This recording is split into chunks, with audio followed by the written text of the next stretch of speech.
जय हिंद। उम्मीद करता हूँ आप सब ठीक होंगे। अच्छा, हम लोग सल्तनत डायनेस्टी की बात कर रहे थे, तो हम लास्ट वीडियो में देखे कि स्लेव डायनेस्टी ख़त्म हो चुका है और उसके बाद आया है the Khilji dynasty. Khilji dynasty का नाम आते ही सबसे पहला जो नाम हमारे दिमाग में चलने लगता है शायद वो अलाउद्दीन खिलजी ही है, क्योंकि अलाउद्दीन खिलजी एक इम्पोर्टेंट रूलर मतलब इम्पोर्टेंट सुल्तान माने जाने वाले एक दिल्ली सल्तनत के किंग में से माना जाता है, रूलर में से। तो अब देखेंगे कि खिलजी डायनेस्टी की जो एस्टैब्लिशमेंट से लेकर के लास्ट जो अलाउद्दीन खिलजी और उसके बाद भी दो उनके आए थे, तो क्या इनका रोल था, क्या इम्पोर्टेंट था, कौन ज़्यादा क्या किए नहीं किए, वो सब अभी हम जानेंगे इस खिलजी डायनेस्टी में। तो स्टार्ट करेंगे एस्टैब्लिशमेंट से लेकर के। तो लास्ट हमने बात करी थी स्लेव डायनेस्टी की, जो लास्ट वाले हमारे रूलर थे, जो सुल्तान बने थे, उनकी डेथ के बाद उनको मारा गया था। जो खिलजी डायनेस्टी के सबसे पहले जो फिरोज़ खान थे, जिसे जलालुद्दीन उन्होंने बाद में एक्सेप्ट किया था। पहले देखेंगे कि पहला जो नाम आता है जलालुद्दीन फिरोज़ खिलजी, जो असल नाम इनका फिरोज़ खिलजी था। ये क्या किया, उन्होंने स्लेव डायनेस्टी के जो हमारे लास्ट रूलर थे उनको मारा उन्होंने। अब मारने के बाद क्या हुआ, इन्होंने अपना एक अहदा, अपना जो कहते हैं ना कि took the name of title of, जो कहते हैं took the title of Jalauddin, इन्होंने अपना जलाउद्दीन का जो है ना टाइटल रखा और फिरोज़ तो पूरा नाम जोड़ करके हो गया जलाउद्दीन फिरोज़ खिलजी, जिनका पीरियड था 1290 से लेकर के 96 एडी तक। तो बात करेंगे, इनको कहा जाता है कि फाउंडर ऑफ खिलजी डायनेस्टी, क्योंकि इन्होंने ही लेइंग स्टोन बोलिए या फाउंडेशन डाला, जो इसीलिए खिलजी डायनेस्टी का जो शुरुआत हुआ। अब ये क्या हुआ कि इनके बारे में एक चीज़ कहा जाता है कि वो बहुत ही नेक तो नहीं कह सकते, क्योंकि जब राजा है तो वार तो लगा ही रहेगा, बट क्या है कि वो उनका एक अपना सबका होता है कि वो शांति से चाहते थे कि मैं रूल करूं, बट क्या है कि विदाउट वायोलेंस, वो वायोलेंस करना नहीं चाहते थे। तो उन्होंने कहा भी कि he wanted to rule without violence, वो कोई खून खराबा झगड़ा ये सब चीज़ें नहीं चाहते, तो वो शांति से चाहते थे कि अपने जो है ना सुल्तान, अपनी जो सल्तनत थी उनकी जो है ना उनको चलाएं और बिना वायोलेंस के। अब देखेंगे क्या है कि उस समय क्या हुआ, कारा में एक रिवोल्ट, कारा के जो गवर्नर हुआ करते थे उन्होंने क्या हुआ कि रिवोल्ट किया था। उसमें क्या हुआ कि जलाउद्दीन साहब ने भेजा था, अपना ट्रूप भेजा था, जो उनका अपना आर्मी सेना था, तो आर्मी सेना भेजा उन्होंने। तो आर्मी सेना का हेड उन्होंने अपना बनाया था उनको, अलाउद्दीन को, अलाउद्दीन एज गवर्नर ऑफ कारा। तो वो गए, लड़े और क्या हुआ कि वो जीत गए। अलाउद्दीन तो अपने आप में ही बड़ा नाम है।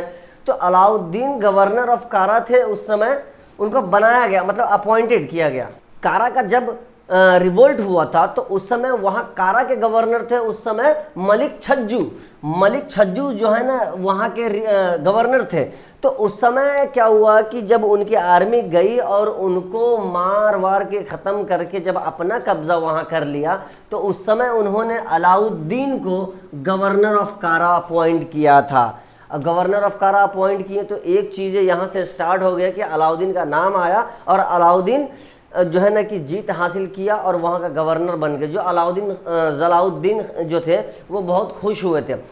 तो अब क्या था कि ऐसे भी कहा जाता है कि मिलिट्री का हेड जो है ना, मिनिस्टर ऑफ वॉर का इनको टाइटल भी दिया गया था, इनको minister of war Alauddin Khilji को कहा जाता है। खैर, तो उनके बाद क्या हुआ कि ये क्या हुआ कि 1296 में क्या हुआ कि अलाउद्दीन खिलजी जो इनसे पहले जो जलाउद्दीन खिलजी थी, मलिकाए हिंद थी, उनकी जो वाइफ थी, शायद उनके बारे में कहा जाता है कि एरोगेंस थी, और तो उनका जो एटीट्यूड है अलाउद्दीन को समझ में नहीं आ रहा था कुछ, तो वो थोड़ा सा ना चिड़ गए और पता नहीं क्या उनके अंदर खुन्नस थी। और एक तो पावर की जो भूख होती है ना भाई साहब, वो बड़ा ही गंदा होता है।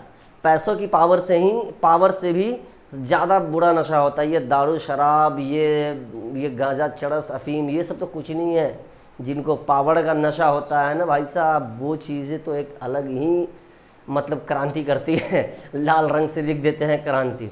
तो इनका ये था। अब इन्होंने क्या, अलाउद्दीन खिलजी जो थे वो जलालुद्दीन साहब के जो खिलजी थे उनके दामाद भी थे और अपने बड़े भाई के बेटा भी थे, उनके अपने बड़े भाई के बेटा थे।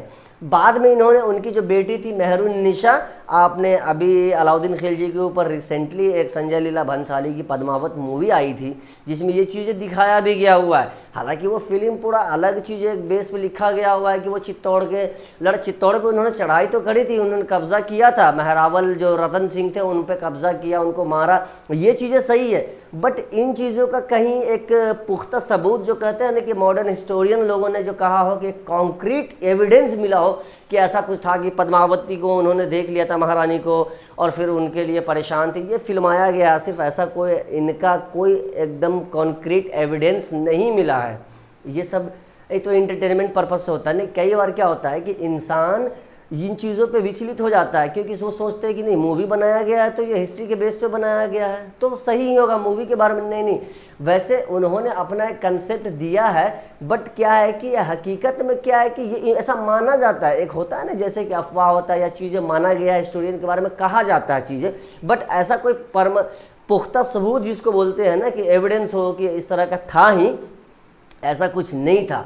सो उन पे मत जाइए। बाकी हम देखते हैं कि अब उनके बाद क्या हुआ कि इनके तो दामाद भी थे और इनके भतीजे भी थे, लेकिन क्या हुआ कि पावर की भूख इनकी इतनी थी कि उस समय असल में हुआ क्या कि अलाउद्दीन का काम क्या था कि वो बड़ी जीतते चले जा रहे थे, जहाँ भी जाते थे ना जंग करने तो वो जीतते थे, वहाँ से जितनी धन संपत्ति वो देवगिरी वगैरह लूटे और कारा वगैरह लूटे, तो उनकी जितनी भी संपत्ति थे, धन दौलत, हाथी घोड़े जितने भी वो लूट के लाते थे और जो सुल्तान थे जलालुद्दीन खिलजी उनके कदमों में मतलब रख देते थे, क्योंकि उस समय वो तो सुल्तान थे ना, तो सुल्तान के लिए सब करते थे। और आर्मी चीफ थे जलालुद्दीन, उनके अंदर रुतबा था, वो पहले से ही बहुत ज़्यादा खूंखार थे। तो क्या है कि अब इस तरह का किया, तो लास्ट टाइम में जब इनका मिजाज शायद बदल गया होगा, अब इनको भी राजा बनना है, तो राजा बनने के लिए इन्होंने क्या किया, लास्ट टाइम जब इन्होंने प्लान बना लिया था, क्योंकि इनको भी तो धन दौलत संपत्ति चाहिए, क्योंकि ऐसे ही आप किसी सुल्तान को रिप्लेस करने वाले हो, बनाते हो, तो आपको उस तरह से तैयार भी रहना पड़ता है। तो इन्होंने क्या किया था, लास्ट में जब देवगिरी इन्होंने लूटा था, तो लूटने के बाद ये दिल्ली जाने के बजाय ये चले गए थे कारा डायरेक्ट चले गए, जिसके कारण सुल्तान जलालुद्दीन खिलजी थे बहुत नाराज़ हुए कि आखिर ऐसा क्यों किया उसने। तो ये हालांकि अलाउद्दीन ने माफ़ीनामा भी मांगा, एक चिट्ठी उट्ठी लिखा और कहा कि हाँ माफ़ कर दो चचा, लेकिन उनका तो कॉन्स्पिरेसी चल रहा था। उसी समय उन्होंने क्या हुआ कि उस समय अगला टारगेट था उनका गुजरात वगैरह का, बट उसी समय क्या हुआ कि जब इनके ये सोचे क्या है कि जलालुद्दीन खिलजी की चलो हम कारा ही चलते हैं कि पता नहीं कितना सामान लूट के लाया, सब हड़पना चाह रहा अलाउद्दीन, ऐसा कुछ उन्होंने भी सोचा। और उन्होंने जो नदी का जो उस समय जो नदी के घाट पे थे वो लोग छिपे, वो कारा वो नदी के किनारे ही था, किसी नदी के किनारे में ही, तो उस समय ये लोग चले गए, तो सोचा कि चलो इधर से जो है निकल पड़ते हैं। तो वो कोई बहुत बड़ी आर्मी लेकर नहीं गए, सुल्तान जलालुद्दीन खिलजी क्या किए कि छोटी मोटी 1000 की टुकड़ी की आर्मी लिए और वो चले गए अलाउद्दीन खिलजी से मिलने कारा में। और कारा में तो अलाउद्दीन साहब तो पहले से ही वो इंतज़ार कर रहे थे कि हाँ भाई कब आए हमारे सुल्तान और हम उनको जो है ना मार के जो, तो ये भी एक किताबों में ऐसा ही लिखा गया है जिससे कि जो मूवी में दिखाया है कि हाँ वो आते हैं और उनको गला लगाते हैं और वो चाकू गोद देते ही स्टैब्ड नाइफ्स मैनी टाइम्स, तो इस तरह का है सही। तो उन्होंने कारा में क्या हुआ, उनको मार के ख़त्म किया और उसके बाद क्या हुआ कि गद्दी को हथियाया और अपने आप को सुल्तान साबित कर दिया। अब सुल्तान डिक्लेयर किया, घोषित कर दिया उन्होंने। तो अब देखेंगे कि अलाउद्दीन का पीरियड कहाँ से स्टार्ट हुआ और कहाँ तक ख़त्म हुआ। तो अब पढ़ेंगे अलाउद्दीन खिलजी का टेन्योर जो 1296 से लेकर के थ्रू 16 AD तक चला था। इसको मेन जो है ना अलाउद्दीन खिलजी को एडमिनिस्ट्रेटिव रिफॉर्म के लिए सबसे ज़्यादा जाना जाता है, क्योंकि इन्होंने बहुत फेयर कहो या स्ट्रिक्ट कहो एडमिनिस्ट्रेटिव रिफॉर्म लाया था, और जो कि बहुत लंबे 19th और 20th सेंचुरी तक ये चीज़ें चला और बहुत अच्छा भी था। कुछ चीज़ें हैं बुरा है, जो नेगेटिव है थोड़ा सा भी हम डिस्कस करेंगे। तो अभी देखते हैं कि पहले क्या हुआ इसके बारे में। पहला पॉइंट देखते हैं कि first Turki sultan of Delhi who separated religion from politics. इनका ये चीज़ बहुत अच्छा था कि पॉलिटिक्स अपने जगह पर और रिलीजन अपने जगह पर तो ये चीज़ें इन्होंने आपस में एकदम से अलग अलग कर दिया था कि ये चीज़ें अलग रहेगी, ये चीज़ें अलग रहेगी। अब हम बात करेंगे नेक्स्ट पॉइंट की। उसमें ये था कि अलाउद्दीन खिलजी इतने खूंखार और इतने डेंजरस, इतने पावरफुल थे ना कि वो उन्होंने कहा, एक लाइन उनके लिए कहा जाता है कि किंगशिप नोज नो किंगशिप। मतलब ये है, he proclaimed kingship knows no kingship, मतलब कि जो राजयोग होता, राजतंत्र जो होता है ना, वो किसी भाईचारे, संबंध, ये सब को नहीं देखता है। अगर इन सब चीज़ों में रह जाएंगे तो फिर हम राजपाट नहीं चला पाएंगे। इसलिए उन्होंने कहा कि किंगशिप नोज नो किंगशिप, बिल्कुल एकदम उन्होंने साफ कर दिया। उनका ये रूल जो है ना बहुत ज़्यादा फेमस रहा उनके लिए। और क्योंकि भाई अब ज़रा सा भी दया मोह क्या है कि आप रिश्ते नातेदारी में रहोगे फिर तो आप गद्दी के मालिक ही नहीं बैठोगे। गद्दी के मालिक बन गए ना, ये गद्दी के मालिक बने। कैसे बने? क्योंकि मारना पड़ गया, अपने चचा को, अपने ससुर को मार दिया उन्होंने। भाई साहब ये तो गेम्स ऑफ थ्रोन चल रहा है यहाँ। ये खामखा गेम ऑफ थ्रोन्स जो है ना, अलग चीज़ें ये कर दिया उन्होंने, लेकिन असल गेम ऑफ थ्रोन्स तो यहाँ ये चल रहा है। हम लोग गद्दी के लिए लड़ाई चल रही है, कैसे कैसे आ रहा है, कैसे जा रहा है। ये बिल्कुल आप समझ लीजिए, जो गेम्स ऑफ थ्रोन्स के शौकीन होंगे या देखते होंगे, ये बिल्कुल समझिए कि ये गेम्स ऑफ थ्रोन ही चल रहा है। ये हमारा जो मीडिएवल पीरियड है ना, किसी गेम्स ऑफ थ्रोन से कम नहीं है। आप बस इंजॉय कीजिए कि हाँ बस कैरेक्टर हो सकता है थोड़ा अलग अलग हो, कैरेक्टर वहाँ कुछ बताएंगे हम, थोड़ा सा कैरेक्टर का भी जो है ना चीज़ें आपको समझ में आएगा। अगर आप पूरा देखे होंगे तो बहुत अच्छे से समझ में आएगा। अच्छा, वो क्या था कि अब लड़ाई वगैरह तो चल ही रही थी। इनका क्या है कि अब इनका सबसे अलग मुद्दा था भाई, पहले से ही इनका क्लियर था कि हमें क्या करना है, हम अपनी बाउंड्री को एकदम दिल्ली तक तो सीमित रखना नहीं है, जितना से जितना हो सके एरिया लिमिटेशन बढ़ाएंगे और राज करेंगे, क्योंकि ये पावरफुल सुल्तान बनना था इनको। तो इन्होंने क्या किया, ये इनके आर्मी के सबसे बड़े चीफ जो है, अच्छे सबसे जो वफादार माने जाते हैं, उनका नाम था Ulugh Khan. He general was Ulugh Khan and Nusrat Khan, दो थे। बट ये बेचारे क्या है कि गुजरात कॉन्कर के टाइम में ये मारे गए थे। और उलग खान, क्योंकि उसके बाद जो नुसरत खान जब मारे गए थे तो उलग खान थोड़ा सा कमज़ोर पड़ने लगे थे। तो सुल्तान खुद आए थे, अलाउद्दीन जो उस समय सुल्तान हो चुके थे, तो वो खुद उस समय आए थे, अपना चार्जशिप लिए थे और चीज़ों को कॉन्कर किया और गुजरात उन्होंने 1298 में हासिल करी। उलग खान इनके शायद भाई भी थे, अपने सगे भाई थे, जो इनके जो है ना आर्मी चीफ जनरल कहिए वो थे।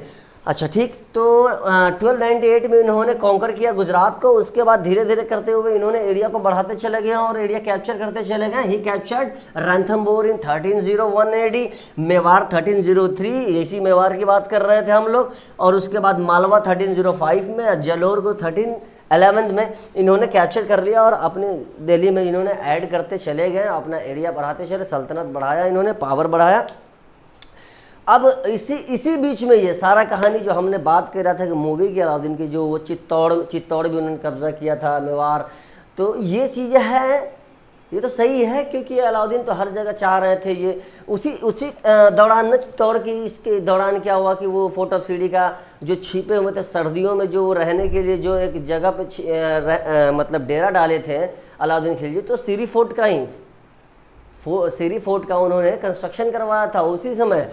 अब देखेंगे आगे फिर यही नहीं, और ये भी माना जाता है अलाउद्दीन खिलजी के बारे में, ये भी कहा जाता है कि ये सिर्फ दिल्ली में नहीं, जो दक्कन की तरह, इन डेक्कन जो कहते हैं कि टू कूच करने वाले, जो चलने की तरफ, उनकी तरफ बढ़ के वो उधर का एरिया हथियाने वाले भी पहले ऐसे सुल्तान माने जाते हैं अलाउद्दीन खिलजी।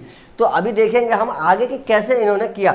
तो दक्कन में आर्मी लीड हुए। अच्छा, अब यहाँ जो क्या हुआ था कि मलिक कफूर जो थे वो भी गुलाम ही थे, क्योंकि गुलाम अभी स्लेव डायनेस्टी लास्ट जो पढ़े थे तो वहीं से राज पुराना, जब ये इधर जब इतना एरिया कॉन्कर किए थे तो उसी बीच में इनको जो है ना मलिक कफूर एक स्लेव मिल गया इनको, जो बहुत ही इनके जो कह सकते हैं आप फेथफुल थे।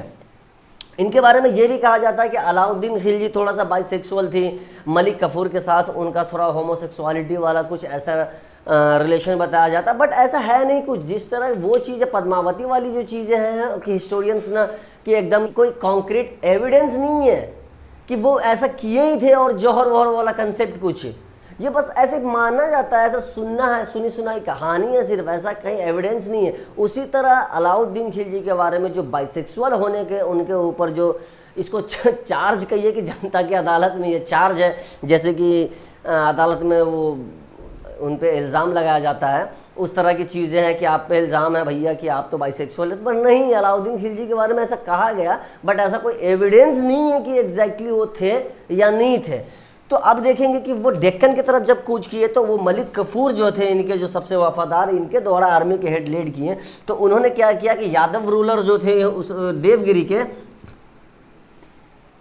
उन्होंने मतलब देवगिरी को हराया, वहाँ के जो यादव रूलर थे उनको हरा करके वो क्या किए, देवगिरी को अपना कब्जा कर लिया, हथिया लिया। उसके बाद वो आगे बढ़ते चले गए, फिर वारंगल में रुद्र प्रताप II को उन्होंने हराया और उसको अपने कब्जे में कर लिया। उसके बाद फिर आगे बढ़े तो द्वार समुद्र में क्या हुआ, उन्होंने वीर भल्लाल III को जो उन्होंने मार करके वो द्वार समुद्र को कब्जा किया। उसके बाद और आगे बढ़ते चले गए, मदुराई में उन्होंने वीर पंड्या, मदुरई में वीर पंड्या, और आगे भी रामेश्वरम तक भी चले गए, रामेश्वरम वगैरह में गए। रामेश्वरम में इन्होंने कहा जाता है कि एक मस्जिद भी इन्होंने तैयार करवाया था, ही कंस्ट्रक्टेड मॉस्क इन रामेश्वरम, तो उन्होंने ऐसा करवाया था। अच्छा, रिलीजन को लेकर के कुछ चीज़ें इनके अंदर बहुत साफ थी, को पहले ही कह दिया, ही सेपरेट, पहला पॉइंट हमने देखा था कि ही सेपरेटेड पॉलिटिक्स फ्रॉम रिलीजन, उन्होंने अलग अलग कर दिया था। और थोड़ा सा मुस्लिम, वो तो मुस्लिम डायनेस्टी ही चल रहा है, पूरी की पूरी क्या है कि इस्लामिक डायनेस्टी ही चल रहा है ना, हम पीरियड की बात कर रहे हैं, और सल्तनत पीरियड टोटली वही थे। तो अब इसमें ये देखेंगे कि इनका जो थोड़ा रिजिडिटी थे, इनके बारे में कहा जाता है कि वो थोड़ा नॉन मुस्लिम्स में क्या है कि थोड़ा अलग अलग जिजिया विजिया का कंसेप्ट आएगा, अभी बताते हैं हम। तो फिर थोड़ा एक एक करके चलते हैं। अच्छा, क्या हुआ कि ये इतने पावरफुल थे, बट जो हमारा वहाँ जो रिवर का जो बैंक था, उसका जो अफगानिस्तान से कनेक्शन जो पड़ता है हमारा, तो सबसे पहले क्या हुआ था कि मंगोल तो शुरू से, अभी से नहीं, स्लेव डायनेस्टी से ही देखे थे कैसे गयासुद्दीन बलबल, इल्तुतमिश के समय से ही, इल्तुतमिश कैसे उन्होंने भी बहुत मेहनत करके जो है ना दिल्ली सल्तनत को बचाया था मंगोल से। अब मंगोल इन्वेजन तो शुरू से ही ताक में थे कि जो है ना कि दिल्ली को हथियाना, ये तो हमेशा से बैठे थे एकदम डेरा लगा करके। But 12 bar 12 time Mongol invasion जो है ना, इन्वेडर्स ने मतलब कोशिश किया दिल्ली को हथियाने की। बट भाई साहब यहाँ तो बैठे हैं ऑलरेडी अलाउद्दीन खिलजी, जो सबसे खूंखार माने जाते हैं, और खिलजी डायनेस्टी में एक ही नाम है जो सबसे ज़्यादा पावरफुल है, इसके बाद तो क्या है ही नहीं कुछ। एक खिलजी ही थे, अलाउद्दीन खिलजी ही थे जो काम के थे, बाकी सब तो यूं ही हैं। तो देखेंगे क्या कि Mongol resisted Mongol invasion 12 time वो जो है ना उसको मतलब जो है ना बर्दाश्त किए, समझिए कि, और उसका जो है ना रोका उन्होंने मंगोल इन्वेजन को। अच्छा, उसके बाद क्या हुआ कि एडमिनिस्ट्रेटिव रिफॉर्म की कुछ बात करें तो इनका नाम सबसे स्ट्रांगली लिया जाता है। तो देखिए जरा सा उन्होंने कौन सा ऐसा 4 ऑर्डिनेंस पास किया था, इंट्रोड्यूस्ड 4 ऑर्डिनेंस। पहला था pious grant and free grants of land. इन्होंने क्या हुआ कि सब एरिया बांट दिया, अलग अलग एकदम साफ सुथरा करके क्या हुआ कि सबको अलॉटमेंट कर दिया, सबका एरिया अपना अपना है कि ये एरिया को ऐसे, इस एरिया को ऐसे, इस एरिया को आपका, इस एरिया को आपका, जो होता है ना पर्टिकुलर जो है स्पेसिफाइड कर दिया, इन चीज़ों को चिन्हित करके सब में actually free grants of land कर दिया। तो ये इनकी अच्छी बात थी। उसके बाद क्या हुआ कि reconstructed spy system. Spy system तो इससे पहले ही स्लेव डायनेस्टी में स्टार्ट हो गया था, लेकिन रिकंस्ट्रक्टेड क्योंकि इसमें काम नहीं कर रहा था। जो लड़ाइयों में क्या हो रहा था, चीज़ें इतना वर्कआउट नहीं हो रहा था जितना होना चाहिए था। तो उसके बाद अलाउद्दीन खिलजी ने क्या किया कि स्पाई सिस्टम को थोड़ा रिकंस्ट्रक्ट किया और भी स्ट्रॉन्ग किया, ताकि हमारी सल्तनत जो है ना बचे रहे। यहाँ जो गेम्स ऑफ थ्रोन चल रहा है, उस थ्रोन में कोई दिक्कत ना आए, जब तक हम हैं सुल्तान, बाहुबली हम बन के बैठे रहेंगे। तो उसके बाद तीसरा पॉइंट देखेंगे, बैंड सोशल पार्टीज या गैदरिंग के या वाइन। इनमें स्पेशली क्या उनका मसला था, जैसे कि इस्लामिक पीरियड चल रहा, मुस्लिम थे, वैसे भी सुन्नी है, मुस्लिम में ऐसे भी अल्कोहल बहुत ज़्यादा प्रोहिबिटेड माना जाता है। बट यार ये कहने की बात है, राज घराना का थे। अब पहले स्लेव डायनेस्टी में देखे थे एक जो बहुत बड़े अय्याश ही थे, जो अय्याशी की वजह से उनको गद्दे से निकाल दिया। तो ऐसा कुछ नहीं है, ये राजा महाराजा हैं तो इन सब चीज़ों का जो है ना पार्टी शार्टी, मिस्ट्रेस, वाइफ्स, बच्चे इतने, तो ये सब तो चीज़ें चलता रहेगा। ये सब तो कहने की बात है। ये थोड़ा स्ट्रिक्ट थे, वाइन को इन्होंने बैन कर दिया कि ऐसा है कि वाइन नहीं चलेगा, अल्कोहल टोटली बैन रहेगा। चौथा क्या था कि इनका जो नोबेलिस्ट, जो नोबेल थे ना इनके राज्य में, रईस ज़्यादा सब जो तो बसते थे, कैपिटलिस्ट जिसको बोलते हैं, उन्होंने इनका ये कर दिया, नियम बना दिया कि जो एक तो सोशल गैदरिंग बंद करवाया इनका। दूसरी नंबर बात कहा कि no anyone should enter marry without his permission. ओ भाई साहब, अब सुल्तान है तो सुल्तान के तो हुक्म के बगैर भाई साहब जिल्ले इलाही आप उनकी परमिशन के बगैर इंटरमैरी बिल्कुल नहीं कर सकते हैं। जी हाँ, नहीं तो कीजिएगा फिर वही है, कलम कर दिए जाओगे बीच चौराहे पे भी, ये ठा उड़ा दिए जाओगे। तो देखेंगे कि अब क्या है कि उनके परमिशन के बगैर भैया यहाँ शादियाँ नहीं होंगी, इंटरमैरी। ये चीज़ें उन्होंने 4 ऑर्डिनेंस पास कर दिया, जो चलिए उनके अपने राज्य में था, वो तो किंग थे भाई, जिले इलाही थे, अपना कर दिया, सुल्तान थे।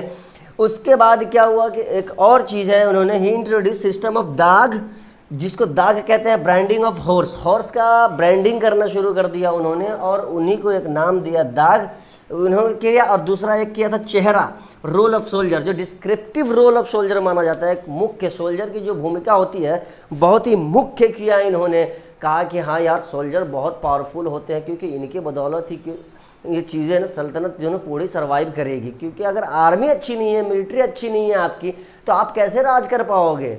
और आर्मी में जब तक वफादार लोग नहीं हो, एक बढ़िया आर्मी वेल ऑर्गेनाइज्ड, इन्फॉर्म्ड और डिसिप्लिन्ड नहीं होगी, तो आप कोई राज कर ही नहीं सकते हो। इसीलिए ये चीज़ें इनका था कि ये चेहरा इन्होंने एक नाम दिया, जिनका रोल ऑफ द सोल्जर्स में कहा जाता है। तो 2 चीज़ें, ये दाग और हॉर्सेस का भी बात आता है। अच्छा, उनके जो क्या था उस समय का, अब ये तो धीरे धीरे बाद में क्या हुआ था कि थोड़ा सा मार्केट सिस्टम में भी इनका बहुत अच्छा रहा, टैक्स वैक्स का। तो अभी कहेंगे जैसे कि उन्होंने क्या कहा कि special officer called Mustakhraj, Mustakhraj for revenue collection. अच्छा, रेवेन्यू कलेक्शन के लिए जो उन्होंने स्पेशल ऑफिसर अपॉइंट किया उसको मुस्तखराज कहा जाता था। जितने भी लैंड रेवेन्यू वगैरह जो आते थे, अच्छा उनका ये भी था कि वो पूरा का पूरा कैश में कलेक्ट करते थे। भैया इनको बस रोकड़े में भी लेफता है कोई उधार पुधार ऐसा ये कुछ ये सिस्टम नहीं चलेगा कि आप कुछ गिरवी रख दे रहा है, ऐसा कुछ नहीं। क्योंकि इन्होंने फ्री ग्रांट्स पहले ही लैंड का कर दिया था, सबका साफ सुथरा चीज़ें, जो पीजेंट्स वगैरह थे। तो पीजेंट्स वगैरह से लैंड रेवेन्यू कैसे टैक्स किया जाता था, जो पीजेंट्स थे, जो किसान लोग जो ज़मीन अपना लिए हुए थे, इनसे अलॉट किए थे, जो इनके हिस्से में आया था, तो वो जो उगाते थे, जो उपज इनकी होती थी, वही उपज ही फसल कहिए या उपज कहिए, जो उगाते थे वही एज अ टैक्स वो उनको देते थे। उन्हीं सबको ऑफिसर जो कलेक्ट करने के लिए अपॉइंट किया गया था, वही स्पेशल जो है ना मुस्तखराज इनको बोला गया था रेवेन्यू कलेक्शन के लिए। ठीक, ओके। अब उसके बाद वही बात हुई कि पीजेंट हैड टू पे प्रोड्यूस एज लैंड रेवेन्यू। उन्होंने कहा चलिए ये तो क्लियर हो गया।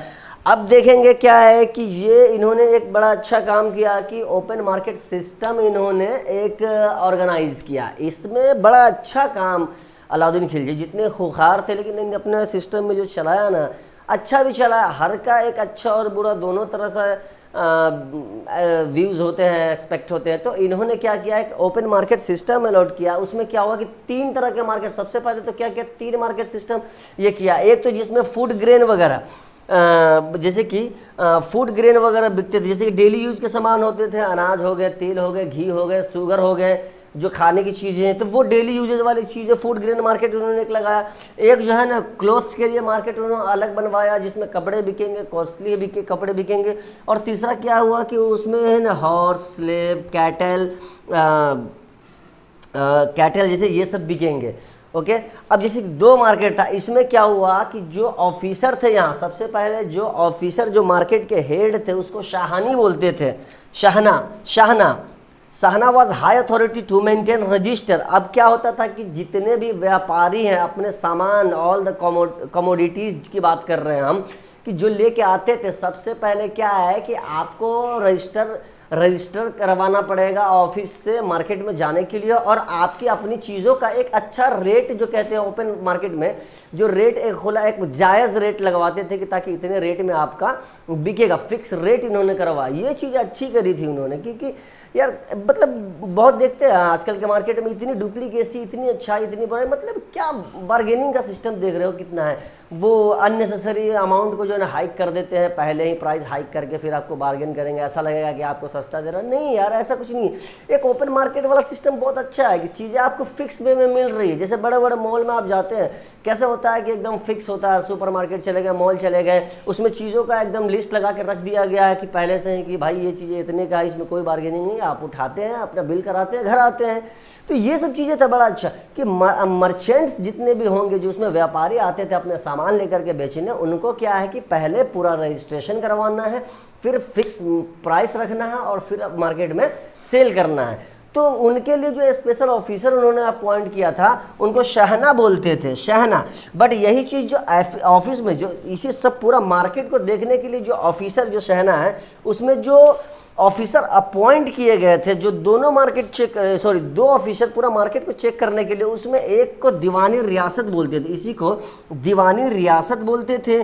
और उसी शहना जो था, उसी जो चेक ऑफिस तो मंडी था पूरा, तो उसी को शहनाई मंडी भी कहते थे। दो ऑफिसर थे, समझिए, शहनाई मंडी और दीवानी रियासत, जो पूरा मार्केट को चेक कर रहे थे। इनके अंडर में ही पूरा कंट्रोल था और वो मार्केट चलाया जा रहा था। तो ये चीज़ें मुझे अलाउद्दीन की अच्छी लगी कि वो बड़े अच्छा ही काम करवाएं और फिर लोगों के लिए बेनिफिशियल भी रहा वो। उसके बाद हम क्या देखेंगे कि उन्होंने ये कहा कि जो सामान वगैरह जो फिक्स कॉस्ट पे जो बेचने के लिए जितने भी व्यापारी आते थे, इनको सराय अदल कहते थे। उसके बाद अब हम लोग क्या देखेंगे, अलाउद्दीन खिलजी को जरा सा डिस्क्रिमिनेटरी भी कहा गया, थे भी क्यों ना हो भाई। जब मुस्लिम एम्पायर चल रहा, पूरी की पूरी जो एम्पायर पीरियड जो चल रहा, सल्तनत पीरियड, उसमें सारे के सारे मुस्लिम ही सुल्तान थे, किंग थे। तो उन्होंने क्या किया, अलाउद्दीन खिलजी ने वो एक जिजिया करके टैक्स लाया, जिनको नॉन मुस्लिम पे इम्पोज किया। जैसे कि कहा जाता है इम्पोज्ड जिजिया टू नॉन मुस्लिम्स। जितने नॉन मुस्लिम थे ना उनके सुल्तान पीरियड में, उन सब पे एक जिजिया टैक्स उन्होंने लागू कर दिया, जिसको एज अ हाउस टैक्स बोलिए, एज अ ग्रेजिंग टैक्स, जो सुल्तान को सबको देना पड़ता था। तो ये चीज़ें थोड़ा सा डिस्क्रिमिनेटरी कहा जाता है कि अलाउद्दीन खिलजी ने डिस्क्रिमिनेशन किया था नॉन मुस्लिम के खिलाफ, और वो चीज़ें वो करते थे। उसके बाद उन्होंने ये किया कि ये पहले ऐसे तुर्की से सुल्तान थे जिनको कह सकते हैं कि स्टैंडिंग आर्मी का इंट्रोडक्शन किया था। जैसे कि आप लोग देखते होंगे कि जो आर्मी मिलिट्री बेस में जो लोग सब होते हैं, वो क्या है कि देर देर तक, बहुत देर तक खड़े होकर के सारा टाइम ड्यूटी जो ना खड़े होकर गार्डिंग पोस्टिंग वगैरह करते हैं। तो कैसे बड़े बड़े ऑफिशियल्स को देखे होंगे आप, अपने एरिया के आसपास में भी देखे होंगे, जो हायर सीनियर अथॉरिटी जो आते हैं, हमारे एडमिनिस्ट्रेटिव अथॉरिटी वगैरह, तो उनके जो गार्ड वार्ड दिए जाते हैं, उनके गेट पे एक बड़ा सा जो है ना हाई मतलब ऊंचा करके एक स्टेज टाइप से बनाया जाता है, जिसपे वो खड़े होकर के पहरा देते रहते हैं 24 के 24 घंटा, ताकि जो है ना हमारे ऑफिशियल सेव रहे। तो सुल्तान अलाउद्दीन खिलजी ने भी यही करा था कि आर्मी का, स्टैंडिंग आर्मी का इन्होंने इंट्रोडक्शन किया था, जो इनकी सल्तनत की हिफाजत के लिए। चलिए आगे देखते हैं। ये जो थे आर्ट एंड लर्निंग के भी बड़े शौकीन कहिए या फिर पैट्रोनाइज्ड, जिनको बोलते हैं संरक्षक कहते हैं, ये थे। तो इनके जो फेवरेट कोर्ट पोएट जो थे, आमिर खुसरो साहब थे। खुसरो साहब का नाम तो सब सुनेंगे, वो कितने अच्छे पोएट थे, उनके लिखी नज्म या फिर वो कहिए ना कविताएं कितनी अच्छी कितनी प्यारी हैं, सो आज भी उनका चलता है नाम। तो आप देखें, जैसे आमिर खुसरो जो था, उनका फेवरेट कोर्ट पोएट भी थे। आमिर खुसरो साहब जो थे फेवरेट कोर्ट पोएट थे अलाउद्दीन खिलजी के। तो अब उसके बाद बात करेंगे कि उन्होंने क्या किया था कि दो या तीन ऐसे कंस्ट्रक्शन के काम करवाए थे। जैसे कि एक तो पहला बात जानेंगे कि जो कुतुब मीनार है, वहाँ जो एंट्रेंस गेट है जहाँ से हम लोग इन करते हैं, उन्हीं को अलाई का दरवाज़ा कहा जाता है, जो कुतुब मीनार का एंट्रेंस गेट माना जाता है। नेक्स्ट है पैलेस ऑफ 1000 पिलर्स, जिसको हज़ारा सुतुन हज़ारा कुछ ऐसा भी कहते हैं, जो थाउजेंड्स ऑफ पिलर से बना हुआ है। एक पैलेस है जिनको थाउजेंड्स ऑफ पिलर से बना हुआ है, उसी के लिए उसको कहते हैं पिलर्स, पैलेस ऑफ 1000 पिलर। तो इन्होंने एक फोर्ट ऑफ सीरी भी बनवाया था, जो पहले भी डिस्कस किया हुआ है कि जो मतलब रुकने के लिए, जो आर्मी सेना को रुकने के लिए एक जगह बनवाया था फोर्ट ऑफ सीरी, तो फोर्ट ऑफ सीरी भी उन्होंने ही कंस्ट्रक्ट करवाया हुआ है। उसके बाद बात करेंगे कि अलाउद्दीन खिलजी की जो मौत हो गई थी, तो इसके बारे में एक ऐसा रहस्य कहिए या फिर बड़ा बात है या फिर ऐसा कुछ इस तरह का कोई एविडेंस अभी है भी नहीं कि मलिक कफूर ने ही सुल्तान अलाउद्दीन खिलजी को मारा था या मरवाया था, बट ऐसा कुछ कहा जाता है। बट मॉडर्न हिस्टोरियन ने क्या इनका क्या है कि कोई कॉन्क्रीट एविडेंस नहीं माना जाता है कि है कुछ ऐसा कहीं जिससे ये पता चले कि मलिक कफूर नहीं। ये सेम वही चीज़ है कि मलिक कफूर के साथ जो उनका बाइसेक्सुअल रिलेशन का भी, होमोसेक्सुअल का कुछ इस तरह का कंसेप्ट था, और जिसे जैसे पद्मावती के पीछे की वो देखने के बाद वो पागल हो गया, जो मूवी भी बनी हुई है। तो ऐसा कुछ ये सब एक बस यूं ही कथित तौर पे कहानियां हैं, बस इनका कोई पर्सनली जो है ना हिस्ट्री में कहीं ऐसा एविडेंस नहीं कि इस तरह की चीज़ें कुछ हैं। अच्छा, मर गए, उसके बाद क्या हुआ कि ये मलिक कफूर तो लॉयल थे, बट ये इन्होंने इनके छोटे बेटे जो 6 साल के उस समय थे, प्रिंस थे शिहाबुद्दीन, उनको इन्होंने नॉमिनेट किया था सुल्तान के लिए। और उसके बाद क्या हुआ, इन्होंने उनके बड़े बेटे जो मुबारक खान थे उनको जेल में रखा हुआ था। पता नहीं क्यों जेल में रखा हुआ था, पर किसी तरह क्या हुआ कि मुबारक खान क्या हुआ, अपने आप को किसी तरह वहाँ से निकाल के और पावर को सीज किया और वो अपने आप को सुल्तान वहाँ के डिक्लेयर कर दिए। बट बाद में क्या हुआ कि मलिक कफूर भी मारे गए। अलाउद्दीन खिलजी के ही डायनेस्टी के कुछ लॉयल्स थे, उन्हीं के थ्रू वो मारे गए थे, ऐसा है डायनेस्टी के लोगों के द्वारा ही। तो अब उसके बाद आ गए थे मुबारक खान, उसके बाद एक और है खुसरो खान। तो ये लोग वीक रूलर ऑफ डायनेस्टी, मतलब जो हमारे खिलजी डायनेस्टी की बात हो रही है, तो इसमें बड़े ही weak ruler of the Khilji dynasty माने जाते हैं। यहाँ से पूरा तरह से ख़त्म हो गया खिलजी डायनेस्टी, बस चला तो चला, सिर्फ एक ही अलाउद्दीन खिलजी का नाम रहा और उन्होंने ही सारा कुछ कराया। तो उसके बाद हम लोग बात करेंगे अब नेक्स्ट तुगलक डायनेस्टी की, क्योंकि वो मुबारक खान और खुसरो खान का इतना कुछ खास इम्पैक्ट नहीं है। होप कि मज़ा आ रहा होगा आप लोग को, क्योंकि ये कहानी है बस एक गेम ऑफ थ्रोन्स चल रहा है यहाँ, समझिए आप कहानी को, बस समझिए, डेट कंसेप्ट समझिए, याद रहेगा, डेट ऑटोमेटिक याद हो जाएगा, आप बहुत स्ट्रेस लेने की कोई ज़रूरत नहीं है। तो उम्मीद करते हैं कि आपको कहानी अच्छा लग रहा है और समझ में आएगा और ये आपके काम भी आएगा। Take care.